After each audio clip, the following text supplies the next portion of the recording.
গরমে গরম, পুরো গরম। কিছু নোংরা দিই আমরা যখন বেরোই বন্ধু বান্ধব বা ভাই বোন মিলে, ভেবে চ অনেক দিন বাদে দেখা হয়েছে, একটুখানি চা খাই। না না, চা খাব না, স্যুপ খাই। ভাই চা খাবি বা স্যুপ খাবি, যাই খাবি খা।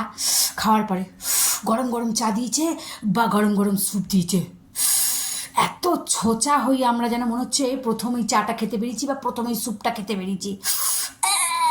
কি গরম, কি গরম। আরে তার রয়েস হয়ে খা, সেটা খাবে না। গুজব হচ্ছে যদি দেখে ফুচকা এলা এসছে, মহিলা ফুচকা তো খাবেই, ফুচকা ছাড়া তো মহিলা বাঁচতেই পারে না। ফুচকা কাকু একটু ঝাল দাও, ঝাল দাও, আরো ঝাল দাও, আরো ঝাল দাও, যেন কান গরম হয়ে যায়। খাচ্ছে ফুচকা, খাচ্ছে ফুচকা, খাচ্ছে ফুচকা, সে যাচ্ছে। কি ঝাল দিয়েছো গো, তুমি তো বললে ঝাল দিতে, আর ঝাল দিয়েছো গো বলছো। তাও খাচ্ছে, আম আম করে খাচ্ছে, খাচ্ছে খাচ্ছে খাচ্ছে খাচ্ছে খাচ্ছে, কান গরম, কান ডলছে।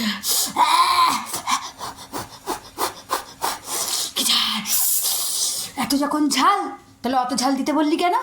এরপর মেন কোর্সের খাবার রয়েছে, ওটা তো খেতেই হবে। গেছে চাউমিন অর্ডার দিয়েছে, বা মোগলাই অর্ডার দিয়েছে, বা চিকেনের ঠ্যাং অর্ডার দিয়েছে, গরম গরম আসছে। আরে রোজ খেতে যায়, মাঝে মধ্যেই যায়, মাসের মধ্যে 5 বার 10 বার যায় খেতে। আর ওই খাবার দেখলে এমন হ্যাংলামো করি, গরম খেতে গেছি, ঢুকে নিচে মুখের মধ্যে, এই ফুদে ফুদে ফুদে ফুদে। কারা কারা ঠিক আমার মতোই এরকমই করো, গরমে গরম খেতে চাও আর তারপরে জিভ পড়িয়ে করে বাড়ি আসো। ভাবো, বলো, সাবস্ক্রাইব, ভালো থেকো। আর মাঝে মধ্যে খেতে যেও বন্ধু বান্ধব বা ভাই বোনদের সাথে। Bye bye.